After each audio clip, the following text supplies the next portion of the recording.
Ada seorang wanita kaya yang sedang menikmati pemandangan di taman. Tak berapa lama, seorang anak yang lusuh duduk di sebelahnya.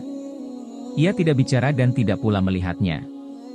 Hanya saja bocah itu memegangi perutnya, sepertinya ia kelaparan. Wanita itu meliriknya dengan risih, setelah beberapa lama ia meninggalkannya. Sambil berjalan ia membatin, anak zaman sekarang sudah diajari mengemis dan mengiba-iba. Aku tidak akan membiarkan sedekahku dimakan orang yang tak seharusnya. Wanita itu lalu duduk di dekat air mancur. Ia merasa tenang dengan suara gemericik air. Namun ternyata ada seorang wanita tua lusuh yang duduk di atas triplek beroda seadanya. Suara rodanya cukup nyaring dan menarik perhatian wanita kaya itu. Si wanita lusuh ini kakinya diperban dan berdarah-darah, tampaknya terluka dan lumpuh. Melihatnya, wanita ini pun tak tega. Sudah tua dan terluka masih mencari uang. Betapa malangnya, lalu wanita ini mengeluarkan selembar uang dan memberikannya pada wanita lusuh itu. "Ini, Bu. Buat makan dan berobat," ujarnya. Wanita tua itu mengangguk tanda terima kasih dan pergi. Melihat ibu tua itu pergi dan ia baru saja membantunya, hati wanita ini menjadi damai. Tak berapa lama ia melihat ada anjing yang lepas dari pemiliknya dan lari sambil menyalak menuju wanita tua itu.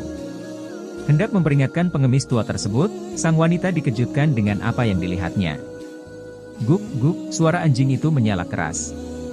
Dan ternyata, pengemis tua tadi lari terbirit-birit dengan membawa papan tripleknya. Loh, ternyata dia tidak lumpuh, wanita ini terkejut dan merasa dibodohi. Ia pun berjalan dengan sedikit kesal keluar taman. Dasar pengemis zaman sekarang juga sukanya menipu, gumamnya karena jengkel. Di depan gang taman, wanita tersebut bertemu dengan seorang pria tua yang kesulitan menyeberang.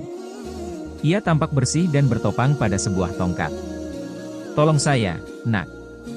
Susah menyeberang," ujarnya. Wanita ini menjadi luluh dan iba, teringat akan ayahnya yang juga sudah tua. Maka ia membantu orang tersebut menyeberang. Saat sudah sampai tengah jalan, kakek itu berkata, "Sudah, Nak. Jalan sebelah sini sepi. Saya bisa sendiri."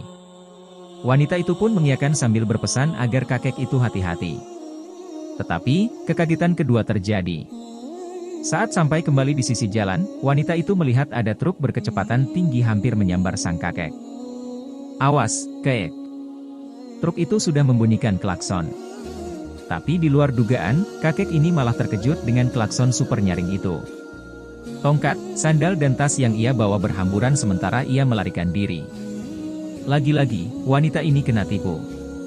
Ketidakberuntungan yang bertubi-tubi membuat wanita ini sebal pada dirinya sendiri. Ia pun mendengus dan memasang wajah murung di taman. Ia ingin minta dijemput saja oleh sopirnya. Tapi saat mencari dompet dan HP-nya, wanita ini tak bisa menemukannya. "Di mana dompet dan HP kau?" Wanita ini mulai panik. Ia merogoh seluruh istas, tapi tak menemukannya di mana-mana. Ia pun memasang wajah bingung dan kembali memeriksa tasnya. Tiba-tiba, sebuah tangan kecil menepuk-nepuk bahunya. Saat wanita itu menoleh, kedua tangan kecil itu memberinya ponsel dan dompet yang ia cari. Wanita itu melongo, ia adalah anak yang duduk bersamanya tadi di bangku yang lain. Wajahnya masih lusuh tapi sudah lebih tersenyum. "Hati-hati, Bu. Di sini banyak copet." Bapak yang menyeberang tadi diam-diam mengambil dompet ibu saat ibu tidak sadar, ujarnya polos. Wanita itu menerima dompetnya dengan masih melongo tapi tak bisa berkata apa-apa. Ia mulai berkaca-kaca dan memeluk anak itu. "Maaf ya, Nak," ujarnya. Tak lama ia membelikan anak itu makan dan minuman. Rupanya anak kecil itu bukan pengemis. Ia memang menjadi pemulung dan belum makan sejak pagi. Ia duduk di sana karena lelah dan ingin beristirahat. Tapi, wanita ini malah berprasangka buruk padanya. "Ladies, kalau kita ingin bersedekah pada orang lain, lakukanlah dengan tulus dan ikhlas. Tak perlu curiga siapa yang kita bantu. Tak perlu memperhitungkan untuk apa uang itu nantinya, biarlah menjadi urusan antara orang tersebut dengan Tuhan. Hati kecil kita pasti tahu saat kita memang ingin tulus membantu mereka yang membutuhkan." Semoga kisah ini bisa menginspirasi kita semua.